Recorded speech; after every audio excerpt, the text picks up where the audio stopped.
ഈശോ മിശിഹായ്ക്ക് സ്തുതിയായിരിക്കട്ടെ. എല്ലാവർക്കും ഒരു പുതിയ വീഡിയോയിലേക്ക് സ്വാഗതം.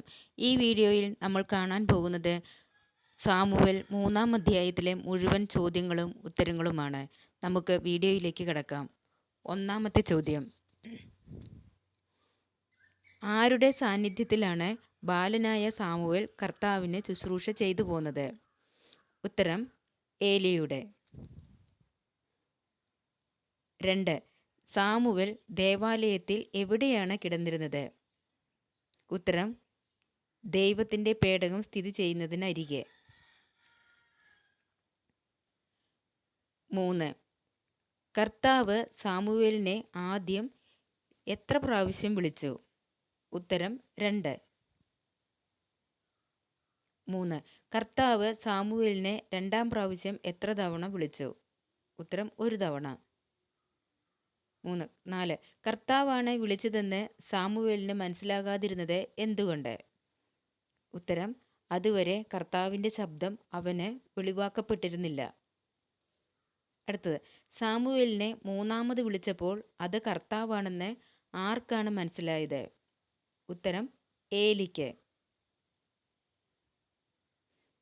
എത്ര പ്രാവശ്യം കർത്താവ് സാമുവേലിനെ വിളിച്ചു? ഉത്തരം: 4 പ്രാവശ്യം. 4-ാം പ്രാവശ്യം വിളിച്ചപ്പോൾ സാമുവേൽ എന്താണ് പറഞ്ഞത്? ഉത്തരം: അരുളി ചെയ്താലും അങ്ങയുടെ ദാസനിതാ ശ്രവിക്കുന്നു. ഇസ്രായേൽ ജനതയോട് കർത്താവ് ചെയ്യാൻ പോകുന്ന കാര്യങ്ങൾ കേട്ടാൽ എന്ത് സംഭവിക്കും? ഉത്തരം: ഇരുചെവികളും തരിച്ചു പോകും.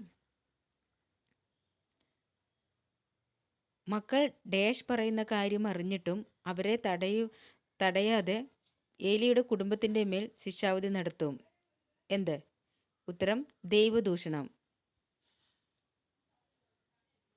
ഡാഷിൻ്റെ പാപത്തിന് ബലികളും കാഴ്ചകളും ഒരിക്കലും പരിഹാരമാകുകയില്ല.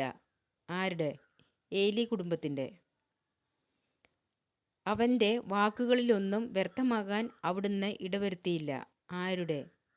സാമുവേൽ. ദാൻ മുതൽ ബേർശേബ വരെയുള്ള ഇസ്രായേൽ ജനം മുഴുവൻ അറിഞ്ഞത് എന്ത്?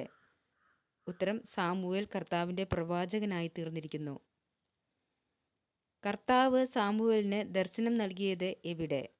ഉത്തരം: ഷീലോയിൽ.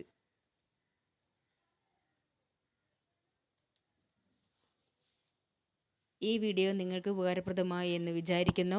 നിങ്ങൾക്ക് ഇഷ്ടപ്പെട്ടാൽ ഈ ചാനൽ ലൈക്കും ഷെയറും സബ്സ്ക്രൈബും ചെയ്യുക. ഈ വീഡിയോ കേട്ടുകൊണ്ടിരിക്കുന്ന നിങ്ങളെല്ലാവരെയും ഈശോ സമൃദ്ധമായി അനുഗ്രഹിക്കട്ടെ.